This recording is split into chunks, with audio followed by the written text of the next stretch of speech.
Sometimes I wish I was more drunk and stoned. But maybe we can go a little bit in Yeah. to the history of your career, if that's okay. Mm. Well, yeah, you made it 20 years now as a band. Mm. How do you 20 years. look back at this period? Is that a big blur, or is it a bit of?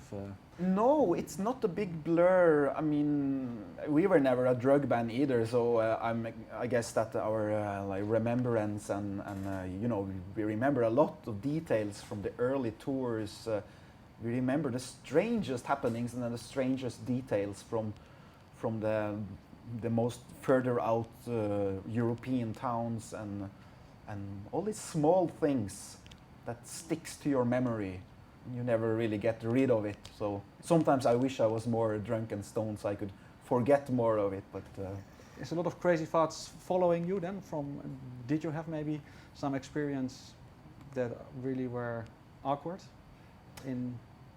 in which direction you Yeah, want? maybe. Yeah, that's of course. Yeah, but I mean, you've seen a lot of places, obviously. Oh yeah, and we go way back with many of the stages in Europe. You know, for instance, Vera in Groningen, the old FNR in Eindhoven, and also the new one we played a couple of times. We meet a lot of people which we used to hang out with in the early 90s. So it's really special. Yesterday we played Forum in Bielefeld, Germany. in Yeah. Germany. Also this kind of independent place which survived for so many years. Music lovers. What is did you see a lot of things change? I mean, you've been around for quite some time, so in the last decades there has been a lot of change. Yeah, Yeah. recording-wise, maybe the technical way, but also industry-wise. Or what is for you maybe what can you say is for you a change in a positive way that you have been seeing last?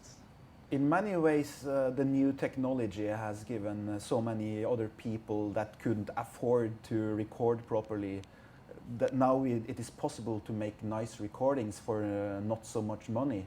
Mm-hmm. When we started out in the early 90s, there were not so many bands in Norway.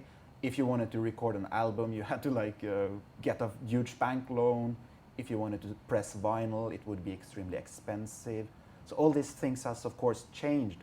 So the possibilities are more, but at the same time you have this vast amount of music, even more than in the 90s, early 90s.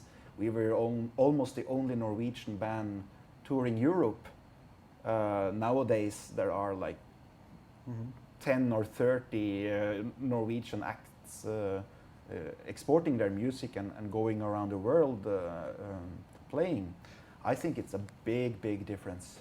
But for you, was the first period?